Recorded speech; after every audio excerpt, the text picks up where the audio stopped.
जय हिंद दोस्तों, कैसे हैं आप लोग? उम्मीद करता हूँ आप लोग काफ़ी अच्छे होंगे, स्वस्थ होंगे और अच्छे से अपनी बोर्ड की तैयारी में भी मस्त होंगे।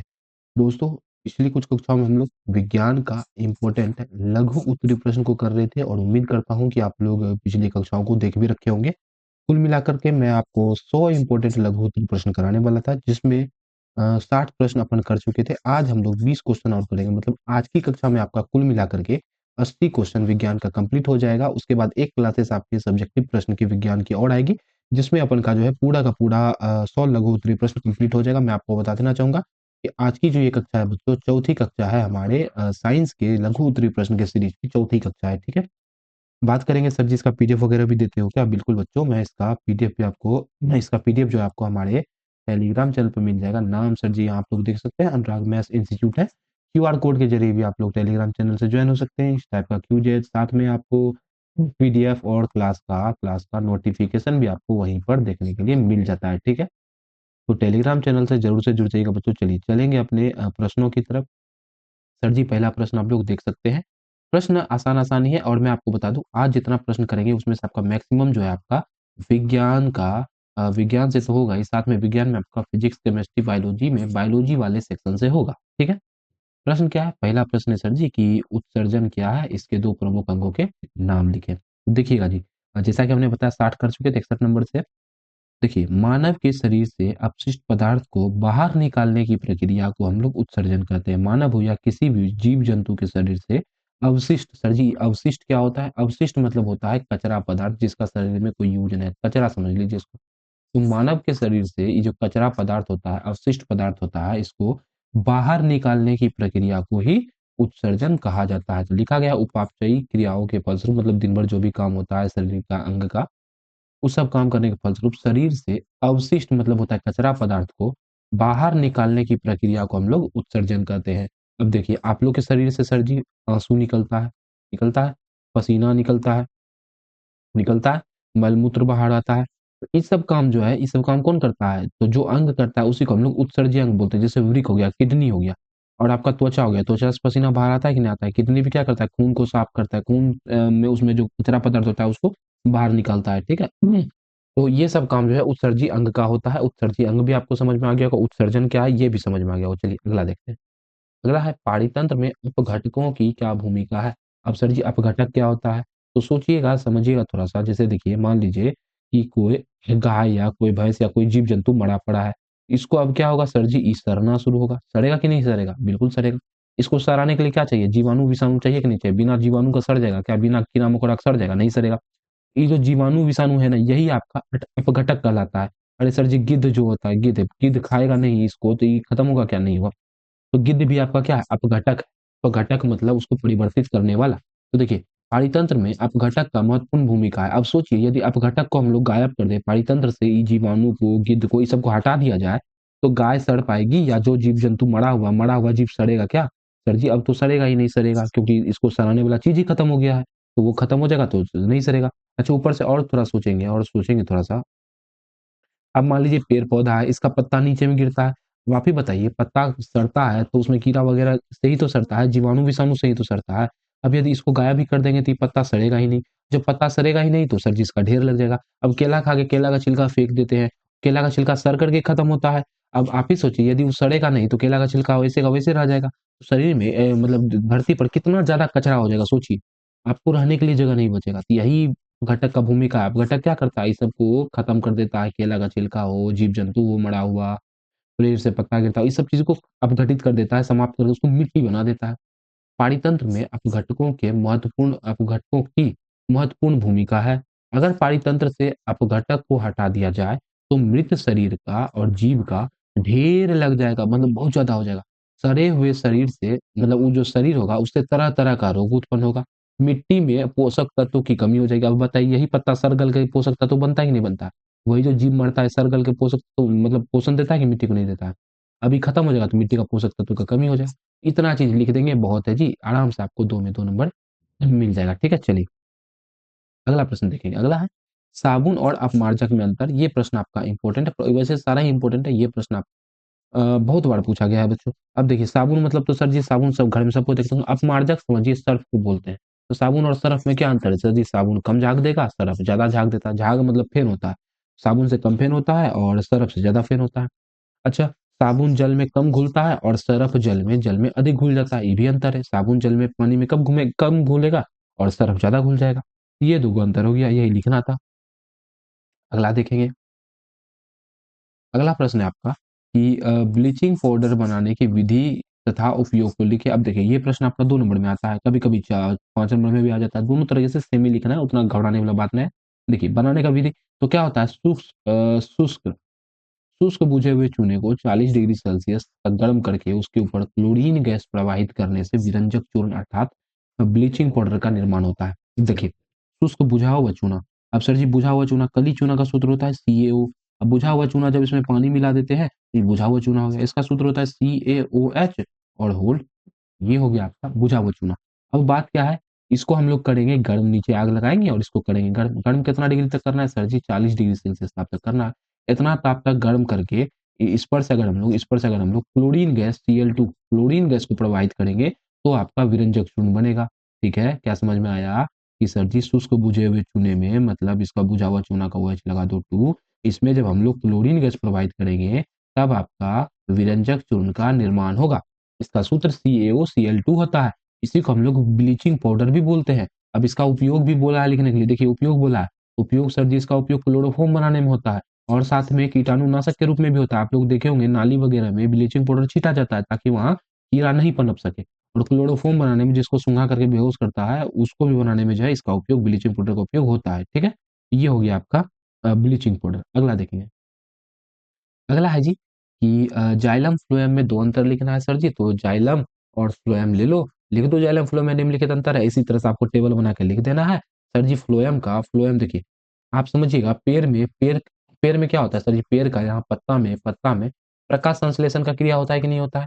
अरे सर जी पेड़ के पत्ता में प्रकाश संश्लेषण की क्रिया होती है कि नहीं होती है? आप बोलोगे बिल्कुल होती है, क्यों नहीं होती है? अब सोचिए पेड़ का पत्ता में जो क्या-क्या चीज़ चाहिए? सर जी इसके लिए तो आपको जल अ जल और खनिज लवण भी तो चाहिए। तो खनिज लवण और जल कहाँ मिलता है? मिट्टी में ही तो मिलता है। सर जी मिट्टी में खनिज लवण और जल मिलता है। अब थोड़ा-सा सोच के बताइए कि जो खनिज लवण और जल है इसको पत्ता तक कौन पहुँचाता होगा? यही पत्ता तक पहुँचाने का काम करता है जाइलम। क्या करता है? जाइलम। अभी पत्ता तक पहुँचा दिया। अब यहाँ पर ये क्या करेगा? खाना बनाएगा सर जी यहाँ पर बनेगा खाना। अभी जो खाना बना इसको बाकी भाग तक तो पहुँचाना है, तना को भी तो चाहिए, जड़ को भी तो चाहिए। तो यहाँ से अब वापस मतलब और सब जगह कौन पहुँचाएगा? सर जी ये काम करता है आपका गलत लिख दिया फ्लोएम, समझ गए? जाइलम का क्या काम है? जाइलम का काम है पहले खाना बनाने के लिए जो सामग्री का ज़रूरी है, जल और खनिज लवण इसको पत्ता तक पहुँचाना और फ्लोएम का क्या काम है? फ्लोएम का काम है खाना बन जाए तो उसको बाकी हिस्सा तक पहुँचाना। तो यही लिखा गया है। चलिए जी, अब थोड़ा-सा और इसको हम लोग पढ़ लेते हैं एक बार। अब देखिए 2 अंतर लिखना पड़ेगा ना कम से कम 2 नंबर में, तो पहली बात लिखेंगे इसकी कोशिका मृत होती है, किसकी? जाइलम की कोशिका मृत होती है और जो फ्लोएम होती है उसकी कोशिका जीवित होती है, पहला अंतर। दूसरा बात कि जाइलम जो है जल और खनिज लवण को पत्तियों तक पहुँचाता है, अभी हमने बताया था और फ्लोएम प्रकाश संश्लेषण में जो खाद्य पदार्थ बनता है, खाना वाला पदार्थ बनता है, उसको बाकी भागों तक, बाकी हिस्सों तक पहुँचाता है। ये काम कौन करता है? फ्लोएम करता है। जाइलम, फ्लोएम का काम में अंतर समझ में आ गया होगा आपको, ठीक है? चलिए जी, अगला देखते हैं। हाँ जी, अगला है आपका कि निकट दृष्टि दोष क्या है? इसे दूर करने के लिए किस प्रकार के लेंस का प्रयोग किया जाता है? तो देखिएगा, निकट दृष्टि दोष जैसा कि आप लोग जानते होंगे कि सर जी दृष्टि दोष में जो दोष नाम लिखा होता है, तो मतलब वही चीज़ साफ-साफ दिखता है। जैसे यहाँ लिखा क्या गया है? यहाँ लिखा गया आपका निकट दृष्टि दोष, यही तो लिखा गया है निकट दृष्टि दोष। अब देखिए जी, निकट दृष्टि दोष पढ़ के नाम लग रहा होगा कि नज़दीक का वस्तु साफ नहीं दिखेगा, लेकिन इसमें उल्टा होता है बच्चों। निकट का निकट का साफ दिखता है और दूर का साफ-साफ नहीं दिखता। तो यही इसमें लिखेंगे कि सर जी मानव नेत्र का रोग है, जिसमें मनुष्य को निकट की वस्तु स्पष्ट दिखाई देती है तथा दूर की वस्तु स्पष्ट दिखाई नहीं देती है। इसमें नज़दीक का वस्तु साफ दिखता है, दूर का वस्तु साफ नहीं दिखता है। इसी को हम लोग निकट दृष्टि दोष कहते हैं। अब बताइए इसमें कोई दिक्कत? परिभाषा में बिल्कुल आसान परिभाषा है। अब इसको दूर करने के लिए क्या करेंगे जी? इसे दूर करने के लिए अवतल लेंस से बने चश्मे का प्रयोग किया जाता है। अब देखिए निकट में नौहर्षी कार्ड, कोट 4 गो अक्षर है ना, तो लेंस भी 4 अक्षर वाले लगाएँगे। वो, अब से लेंस लगाएँगे। दूर में उत्तर लगता है। इस तरह से आप लोग याद रख सकते हैं। तो निकट दृष्टि दोष क्या है? आपको समझ में आ गया होगा। आदमी का आँख का रोग है जिसमें आदमी को नज़दीक का वस्तु साफ दिखता है, लेकिन दूर का वस्तु साफ नहीं दिखता है। और इसको दूर करने के लिए किस प्रकार का लेंस का प्रयोग करेंगे? सर जी अवतल लेंस का इसको दूर करने के लिए उपयोग करेंगे। ठीक है? अगला देखेंगे। अगला है कि धोबिया सोडा और बेकिंग सोडा में अंतर लिखना है। तो बता दिया कि सर ये धोबिया सोडा निम्नलिखित अंतर है, एक तरफ लिखा धोबिया सोडा, एक तरफ लिखा बेकिंग सोडा और उसके बाद जो है आराम से अपन इसका अंतर लिखेंगे। सर जी धोबिया है, धोबिया सोडा का प्रयोग धोबी करेगा और धोबी करेगा सर जी इसका प्रयोग धोने में करेगा, तो इसका पहला लिख दिया कि इसका उपयोग कपड़ा धोने में किया जाता है, कोई दिक्कत इसमें नहीं होना चाहिए। धोबिया सोडा का उपयोग कपड़ा धोने में। अब बेकिंग सोडा है सर जी इसका उपयोग तो पाव-रोटी बनाने में होता है, खाना बनाने में होता है, पुआ-पूरी जो बनाते हैं उसमें होता है, तो इसका उपयोग जो है खाना बनाने में किया जाता है। पहला अंतर क्लियर होगा। सर जी धोबिया सोडा का उपयोग धोबी करेगा, धोबी किसमें करेगा? कपड़ा धोने में। बेकिंग सोडा का उपयोग हलवाई करेगा, हलवाई किसमें करता है जी? खाना बनाने में करता है। अच्छा, धोबिया सोडा धोबी उपयोग करेगा, धोने के लिए क्या चाहिए? पानी। तो यहाँ से एक ट्रिक से याद रख सकते हैं कि धोबिया सोडा में H2O होता है, याद रखिएगा, पहचानने में दिक्कत नहीं होगा। धोबिया सोडा में क्या होता है सर जी? H2O अलग से होता है। Na2CO3 into 10H2O, sodium carbonate और साथ में इसके साथ में 10 गो H2O का अणु होता है, ठीक है? अच्छा, अब बात करें बेकिंग सोडा की, तो इसमें NaHCO3 इसका फॉर्मूला होता है, सूत्र में भी अंतर है, तो लिख देंगे सोडियम हाइड्रोजन कार्बोनेट नाम है इसका, NaHCO3। याद रखिएगा बच्चा, सूत्र लिख दीजिएगा, आराम से आपको नंबर मिल जाएगा। कभी-कभी आपको मिलान करने के लिए 5 नंबर में दे देता है, इसका कौन-कौन सूत्र है, तो याद रखिएगा, ये सब सूत्र आप लोग ध्यान में रखिएगा, ठीक है? चलिए, अगला देखते हैं। उम्मीद है ये भी आपको समझ में आ गया होगा। अगला प्रश्न देखेंगे, उभयधर्मी ऑक्साइड क्या है? तो सर जी ऑक्साइड उभय मतलब देखिए, नाम पकड़िएगा यहाँ पर, उभयधर्मी। देखिए, उभय मतलब होता है दोनों, धर्मी मतलब धर्म का, मतलब दोनों धर्म का ऑक्साइड, दोनों धर्म मतलब सर जी अम्ल वाला भी गुण दर्शाए और क्षार वाला भी गुण दर्शाए। तो ऐसा ऑक्साइड जो अम्ल और क्षार दोनों की तरह व्यवहार करे, दोनों की तरह व्यवहार करे, उसको हम लोग बोलते हैं उभयधर्मी ऑक्साइड। वे ऑक्साइड जो अम्ल तथा क्षार दोनों की तरह व्यवहार करता है, वह धर्मी ऑक्साइड कहलाता है। अब उदाहरण सर जी एल्युमिनियम ऑक्साइड जो है आपका, एल्युमिनियम का जो ऑक्साइड होता है Al2O3, ये आपका उभयधर्मी ऑक्साइड होता है, इसमें अम्ल का भी गुण है और क्षार का भी गुण है। तो ये आपका उत्तर हो जाएगा इसका, ठीक है? उभयधर्मी आपको समझ में आ गया होगा, उभयधर्मी में कुछ नहीं है, दोनों धर्म होना चाहिए। कौन-कौन? अम्ल और क्षार होना चाहिए। अगला देखते हैं। अगला है, ऊर्जा के 2 ऐसे स्रोत के नाम लिखिए जिन्हें आप नवीकरणीय मानते हैं। अब देखिए जी, ऊर्जा का 2 स्रोत का नाम लिखना है, इतना तो क्लियर है। और कैसा स्रोत का नाम लिखना है? जो नवीकरणीय है। नवीकरणीय मतलब सर जी जो समाप्त तो होगा, लेकिन जितना स्पीड से समाप्त होगा उससे ज़्यादा स्पीड से नया बन जाएगा। मतलब समाप्त धीरे-धीरे होगा, नया बन जाएगा। या समझिए जिसको हम लोग दोबारा प्राप्त कर सकते हैं, वो नवीकरणीय हो गया। तो सौर ऊर्जा और पवन ऊर्जा नवीकरणीय है। बात करेगा कोयला, तो कोयला नवीकरणीय होगा क्या? सर जी कोयला नवीकरणीय नहीं होगा। क्यों नहीं होगा? क्योंकि इसको हम लोग दोबारा प्राप्त नहीं कर सकते, प्राप्त करने में बहुत ज़्यादा समय लग जाएगा, ठीक है? तो सौर ऊर्जा, पवन ऊर्जा हो जाएगा, ऊर्जा का दुगो नवीकरणीय ऊर्जा का दुगो स्रोत है। चलिए अगला देखते हैं। अगला देखेंगे, अगला है आपका कि प्रकाश संश्लेषण के लिए आवश्यक कच्ची सामग्री पौधे कहाँ से प्राप्त करते हैं? अब सर जी प्रकाश संश्लेषण के लिए जो-जो चीज़ का ज़रूरी होता है, वो पौधा कहाँ-कहाँ से प्राप्त करता है, ये आपको बताना है। लिखा कि प्रकाश संश्लेषण के लिए आवश्यक कच्ची सामग्री पौधे निम्न स्थान से प्राप्त करते हैं। अब सोचिए पेड़-पौधा है, इसको क्या-क्या चीज़ का ज़रूरी होता है सर जी? पहले तो आपको सूर्य का रोशनी का ज़रूरी होता है। उसके बाद सर जी उसके बाद इसको कार्बन डाइऑक्साइड चाहिए वातावरण से। उसके बाद इसको जल चाहिए और साथ में खनिज लवण चाहिए, इतना चीज़ का ज़रूरी होता है। सर जी सूरज का रोशनी मिल जाएगा और वातावरण से इसको CO2 मिल जाएगा। जड़ में पानी डालते हैं तो जड़ से पानी मिल जाएगा मट्टी से, और खनिज लवण भी खाद वगैरह भी डालते हैं तो खनिज लवण भी वहाँ से मिल जाएगा। तो सर जी यहाँ से समझ में आया कि CO2 इसको ज़रूरी होता है, जल, खनिज लवण का और सूर्य प्रकाश का, इतना चीज़ का ज़रूरी होता है। तो कहाँ-कहाँ से प्राप्त करता है? CO2 वातावरण से प्राप्त करेगा, जल, खनिज लवण मिट्टी से प्राप्त करेगा और सूरज का प्रकाश सूरज से प्राप्त करेगा। हो गया उत्तर पूरा। ठीक है, चलिए अगले क्वेश्चन पर अगला देखेंगे। अगला है विद्युत विभव क्या है? इसका SI मात्रक लिखें। तो समझिएगा, मान लीजिए अनंत पर 1 कूलम्ब आवेश रखा हुआ है। इसको 1 कूलम्ब आवेश को प्लस का धनात्मक होना चाहिए। 1 कूलम्ब आवेश को उठा करके कोई बिंदु तक मान लीजिए बिंदु है आपका A, यहाँ तक लाने में जो काम होगा, जो कार्य होगा उसी को विद्युत विभव बोलेंगे। नहीं समझ में आया?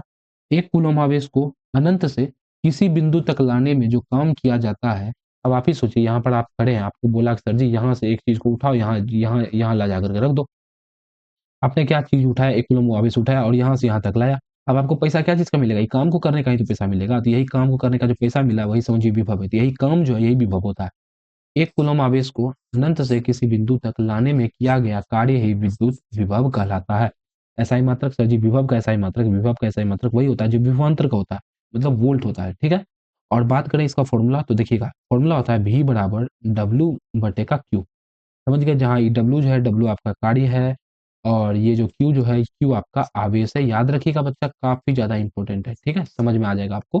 सूत्र याद रखिएगा। यहाँ से एक और परिभाषा बना सकते हैं सर जी, कार्य और आवेश के अनुपात को हम लोग विद्युत विभव बोलते हैं। दोनों परिभाषा सही हो जाएगा, ठीक है? अगला क्वेश्चन देखते हैं। अगला है आपका, हाँ जी, अगला प्रश्न है आपका कि जीवाश्म ईंधन की क्या हानियाँ हैं? सर जी, जीवाश्म ईंधन यूज़ करते हैं हम लोग बात करें तो कोयला यूज़ करते हैं, पेट्रोलियम यूज़ करते हैं। इसका क्या-क्या हानि है?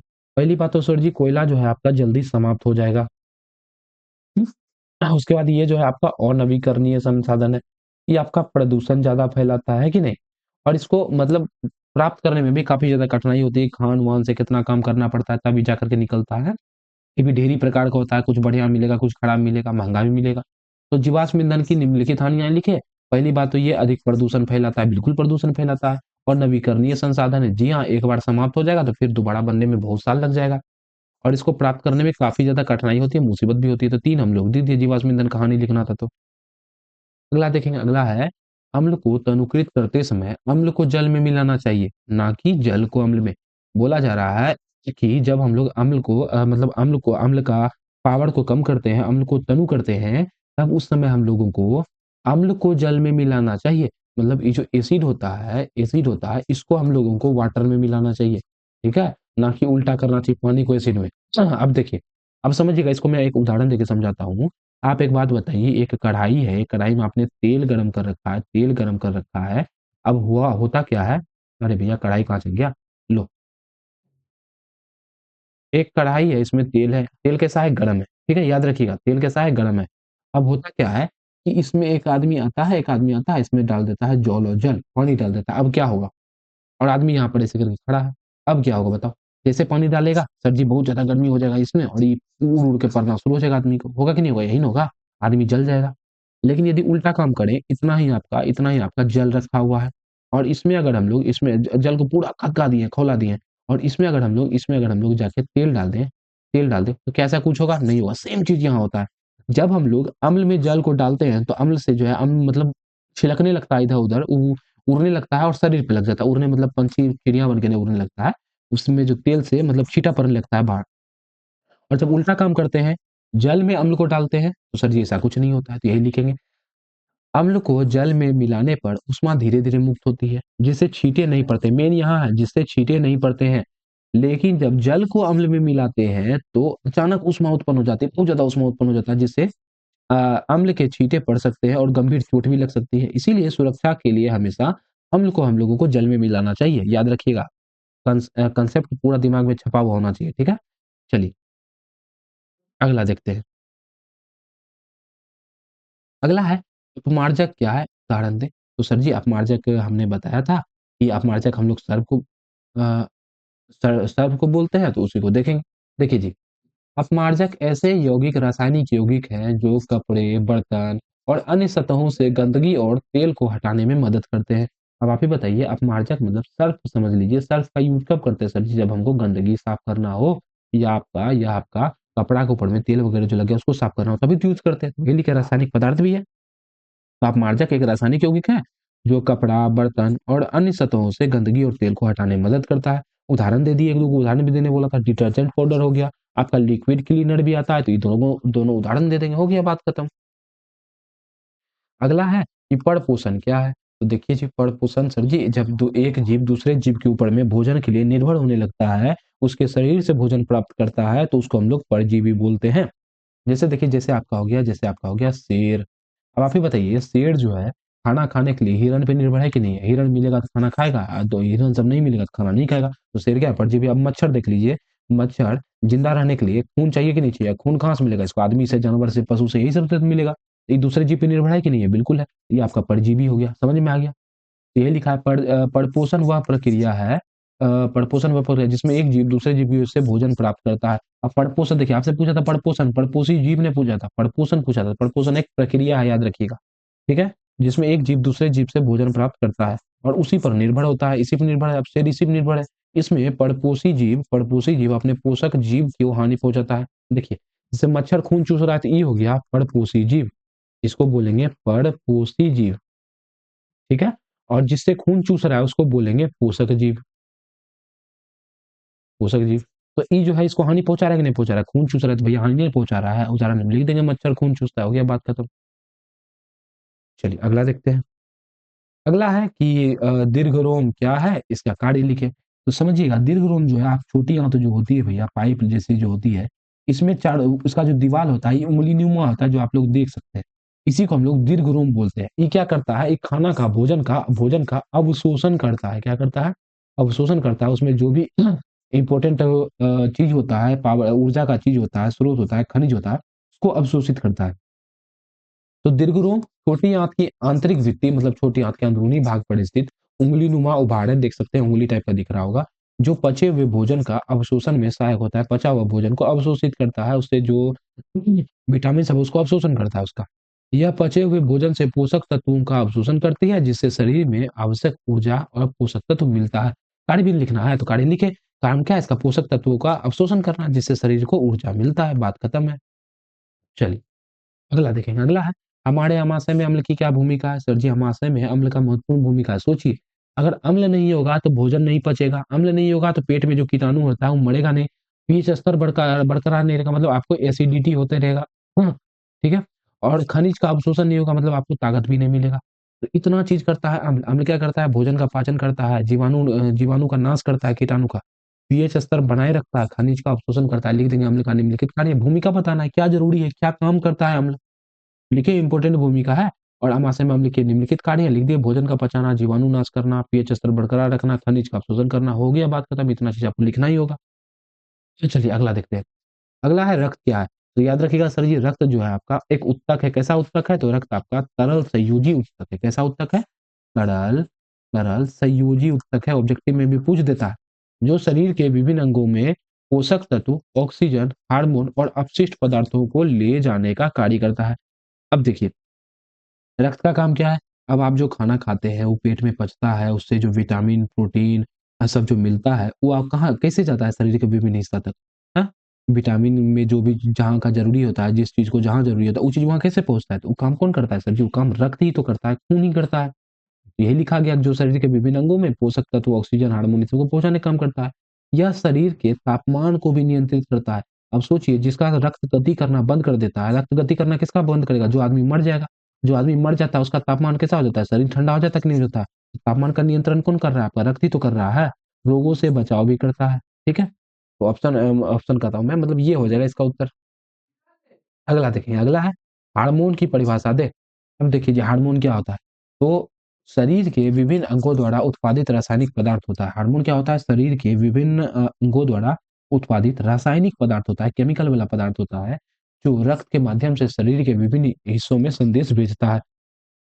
अब सोचिए अगर हार्मोन नहीं होगा तो आप सुनते होंगे किसी को ज़्यादा बाल हो जाता है शरीर में, शरीर के हर अंग में मतलब हाथ, पैर सब जगह बाल हो जाता है। उसको बोलते हैं कि इसमें हार्मोन ज़्यादा है। हार्मोन ज़्यादा होने से बाल ज़्यादा हो जाता है।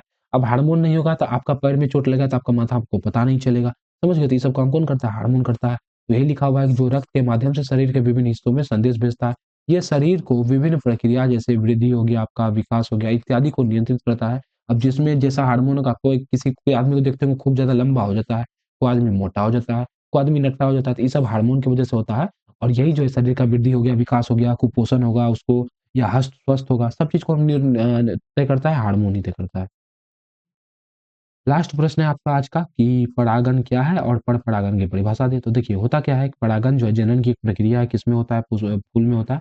तो परागन वह प्रक्रिया है जिसमें फूल के परागकण फूल के मादा अंग तक पहुँचते हैं। अब देखिए 2 चीज़ हो सकता है, या तो फूल का परागकण अपने अपने पुष्प के मादा अंग तक पहुँच जाए या दूसरे के पुष्प के मादा अंग तक पहुँच जाए। जब अपने पुष्प के मादा अंग तक पहुँचेगा तो इसको बोलेंगे स्वपरागन। और जब दूसरे पुष्प के मादांग तक पहुँचेगा तो उसको बोलेंगे परपरागन, हो गया बात खत्म। तो और जिससे बीज बनने की प्रक्रिया शुरू होती है, किससे? परागन की प्रक्रिया से। अब देखिए परपरागन भी तो पूछा था, याद कीजिए परपरागन की परिभाषा देने बोल रहा था। परपरागन वह प्रक्रिया है जिसमें एक पौधे का परागकण होना चाहिए यहाँ पर दूसरे पौधे के मादा अंग तक पहुँचते हैं, याद रखिए। हमने पहले ही कहा था जब दूसरे पौधे के मादा अंग तक पहुँचेगा तो उसको परपरागकण बोलेंगे, ये परपरागन हो गया। यह परागन 2 अलग-अलग पौधों में के बीच होता है, पर-परागन अलग-अलग पौधों में होता है, स्वपरागन एक ही पौधों में होता है, याद रखिएगा इस सब चीज़ को, ठीक है? तो यहाँ तक आपका जो है 20 क्वेश्चन आपका मिला करके कंप्लीट हो गया, जो कि हमने आपको पहले ही कहा था। और देखिए बच्चों, जो भी क्वेश्चन हमने कराया है कि सारा का सारा प्रश्न आपका इम्पोर्टेंट क्वेश्चन है, सारा का सारा प्रश्न आपका मोस्ट रिपीटेड क्वेश्चन है, एग्ज़ाम में आने का 100% संभावना है, ठीक है? तो क्लास को आप यहाँ तक देखिए, इसके लिए धन्यवाद। उम्मीद करता हूँ आपको ये क्लास पसंद आई होगी, तो क्लास को बच्चों एक लाइक कर देंगे, चैनल को सब्सक्राइब कर देंगे और एक प्यारा-सा शेयर भी ज़रूर से कर देंगे। तो मिलेंगे आपसे अगली कक्षा में, बात करें इसी के अगले प्रश्नों के साथ में, तब तक हँसते रहेंगे, मुस्कुराते रहेंगे। जय हिंद, जय भारत।